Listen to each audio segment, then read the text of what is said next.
একজন অন্ধ মানুষ যে লাঠিটা দীর্ঘদিন ধরে ব্যবহার করে এসছে, তুমি যদি তার ওই লাঠির পরিবর্তে অন্য একটা লাঠি তার হাতে ধরিয়ে দাও, তাহলে ওই অন্ধ মানুষটা বুঝতে পারবে যে এটা সে লাঠি না যে লাঠিটা সে ব্যবহার করত। আসলে অন্ধ মানুষরা স্পর্শ বুঝতে পারে, স্পর্শের ভাষা তারাও অনুভব করতে পারে। বুঝতে পারছো? অন্ধ মানুষগুলো তার স্পর্শের ভাষা বুঝতে পারে।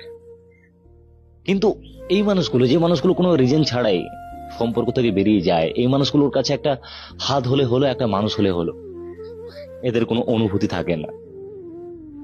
এরা স্পর্শের ভাষা বুঝতে পারে না, এরা স্পর্শের ভাষা অনুভব করতে পারে না।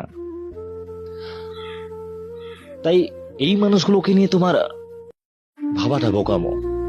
আসলে আমরা বোকা বলেই তো ভালোবাসি, আমরা কষ্ট